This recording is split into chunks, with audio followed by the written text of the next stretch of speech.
this was shocking news. Vicente Luque, unknowingly for the fans, suffered a brain hemorrhage from the knockout loss to Geoff Neal back in August of last year. And he got medically cleared to fight in 2 weeks against Rafa dos Anjos, which is going to be about a year afterward. And you have to also factor in the training camp and sparring and all of that. The guy's been active for probably over a month already, sparring and getting ready for a high-level opponent. I'm very shocked that he got cleared. I mean, fighters never the same even after certain concussions, let alone a brain hemorrhage. For people that don't know what a brain hemorrhage is, it's, I'm just going to say leaking between the brain tissue and the skull or inside the brain tissue. And it is a very serious condition. After hearing the news that he suffered a brain hemorrhage, I would have thought he would have retired. I don't even know how he's ever going to fight again. That is extraordinary. I'm not an expert in the field, of course, so maybe the experts do know something a little bit different. The people that medically cleared him probably have some new technology in order to heal this,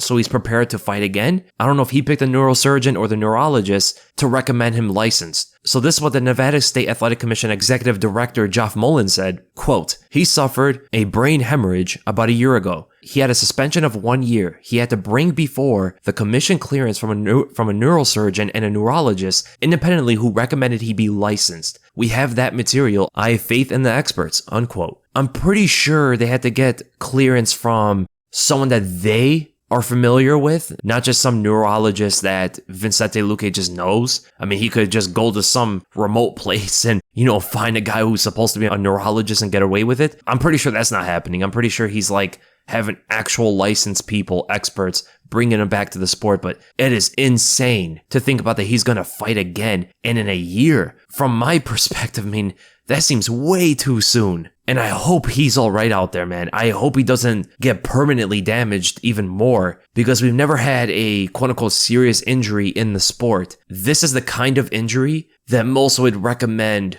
to retire from. I mean, fighters are recommended to retire after like a shin break or something like that, but not for a brain hemorrhage? How's that? How are fighters recommended to retire, never compete again after certain injuries, but then this one seems the worst of all in my opinion, and he's okay in a year to fight? This is what Luque had to say though. Quote, I'm not 100% sure why it moved, his fight with RDA, but I believe part of it was kind of the commission wanted me to get some more exams and get cleared since my last fight because I got suspended for 6 months. I was cleared to fight in February, but still they wanted more exams. We're just making sure I'm 100%. I do feel 100%, so I'm sure that everything is going to be good.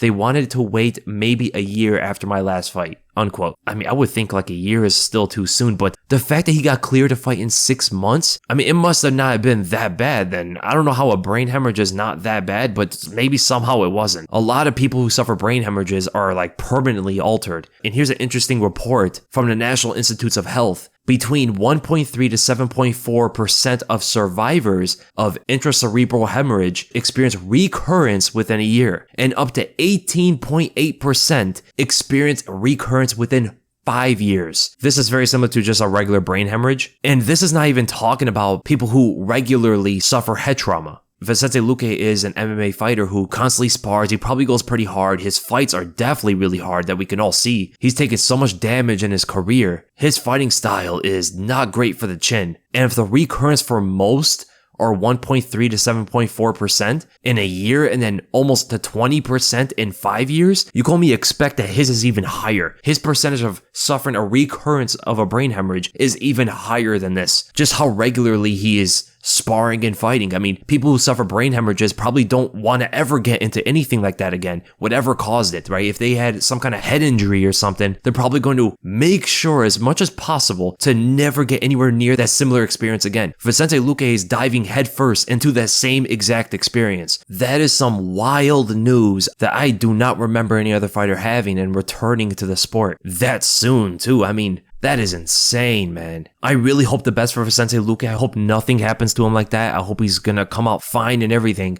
We all like it for entertainment, to learn from the sport and stuff like that, but when you hear stuff like this, you just want that fighter to retire. You just want that fighter to retire just in case it doesn't get worse.